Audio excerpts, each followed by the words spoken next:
Hello everyone, I'm Scott Douglas. And I'm John Chenoweth. October was filled with rescues, responding to hurricanes, handling fire alarms, medical calls, vehicle accidents, and more. So let's jump into the October update right now.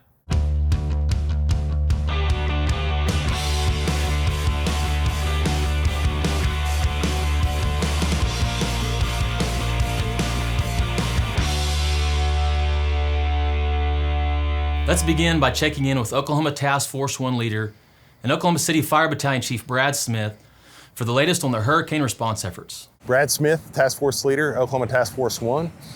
On the afternoon of Thursday, September 26th, we were notified that we were to deploy to North Carolina for Hurricane Helene.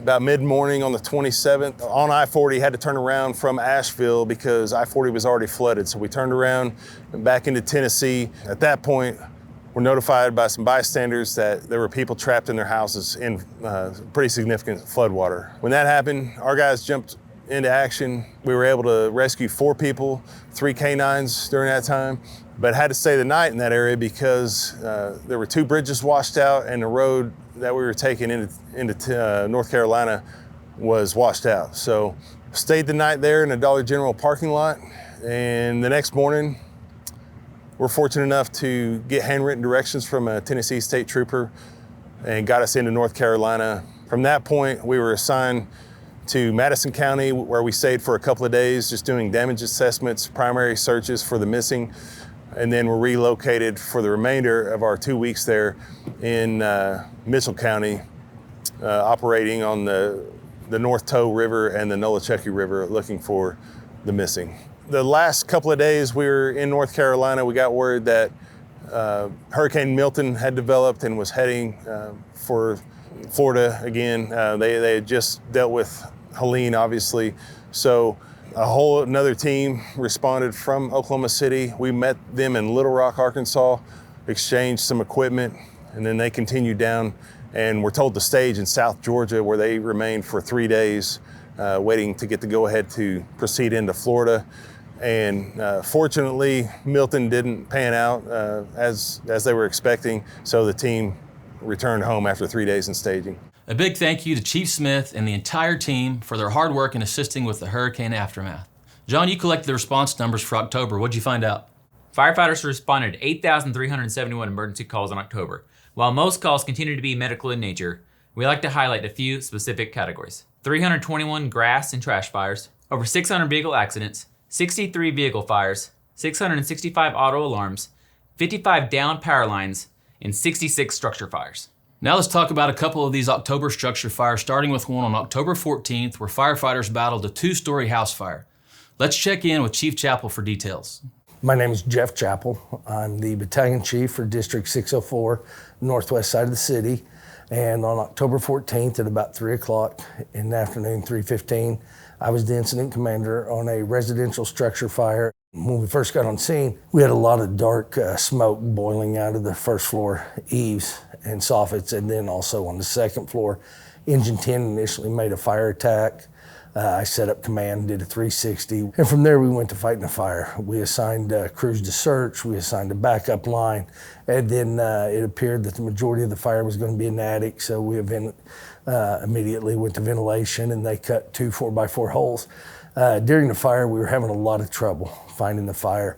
Come to find out, when they were trying to pull ceiling and get to the fire, they had not only sheetrock, but there was fiberboard underneath that. Then once they got through it, they realized a lot of the attic space had been decked. So that was quite a challenge to try to locate the fire.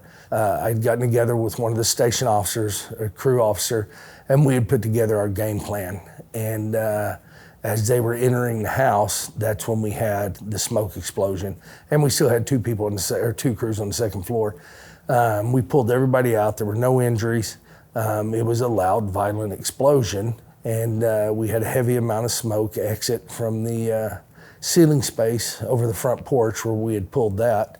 But that's when we pulled everybody out and went defensive on it. The fire was started after talking with the homeowner. He was using a propane torch to clear out some debris in a front flower bed. And right where he was clearing that out, he said he was trying to burn some old plants out, but it was right in front of the vent space for the crawl space underneath the house. So embers from that got inside. It wasn't malicious in any way. He was just trying to clear stuff up, and it got away from him, and that's how we had the fire going. Chief Chappell, thank you for joining us for this month's update. Let's move on to an intense third alarm apartment fire where firefighters rescued one victim. Major Paul Davis has the details. My name is Major Paul Davis, and I was the incident commander of a third alarm apartment fire at 8100 on Britton Road. This apartment fire, whenever we had our first crews showed up, they had 4 units that were heavily involved and people that were still in the building whenever we made our first company. So our first companies pulled one person out and went in to search and the nearest to the fire and was able to rescue a dog. So there was a pet that was removed from the structure. There were no patients that were transported from this incident.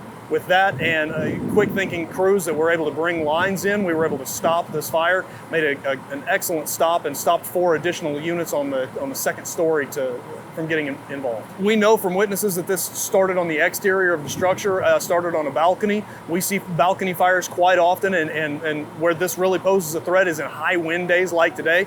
We were at that time had a grass fire, so we did have 25-mile-an-hour winds.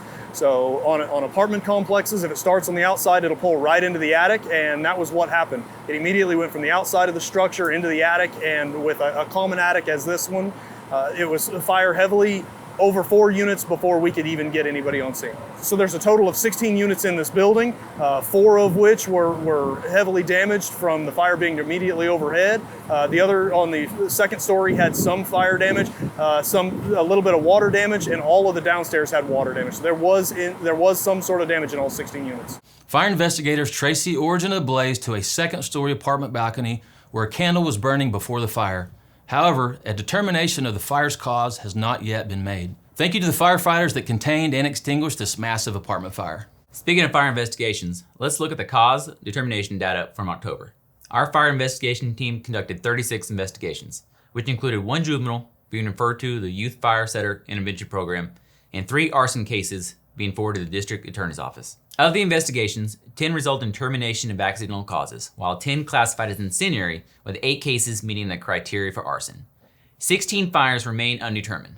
Of the investigations classified as accidental, the cases identified included the following: an open flame used under the influence of narcotics ignited bedding material, misuse of an electrical extension cord led to the overheating and ignition of lightweight material, cardboard moving boxes placed on top of a cooking range ignited when power was restored, a child playing with a lighter ignited a blanket, sparks from an angle grinder igniting nearby lightweight material, and a power cord to an electric dryer arc igniting nearby material.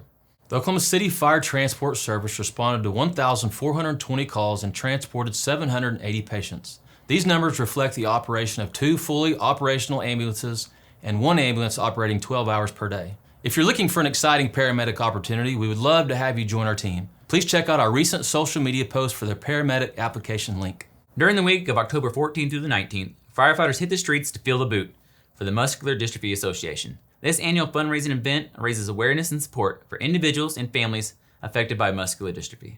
This long-standing tradition has been going strong for 70 years. Thanks for your generosity in filling the boot. Recruit Class 24-1 is making excellent progress in their firefighter training, having reached the halfway mark of the academy.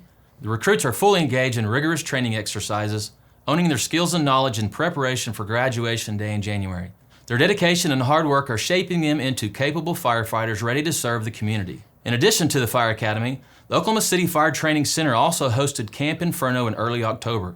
This empowering event is designed for women interested in pursuing careers in firefighting. Camp Inferno offers hands-on training, skills development, and mentorship from seasoned firefighters. The activities aim to build confidence and equip participants for a career in the fire service. It creates a supportive environment where women can connect, inspire one another, and explore the diverse roles and opportunities within the firefighting career.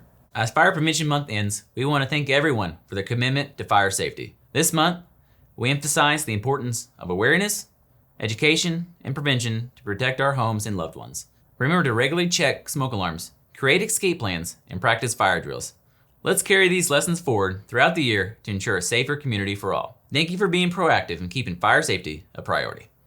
Be sure to watch our Good Sam app video we released earlier this month. It describes a new tool fire dispatchers are using to gain invaluable information. Remember to stay safe, OKC, and as always, we're here if you need us.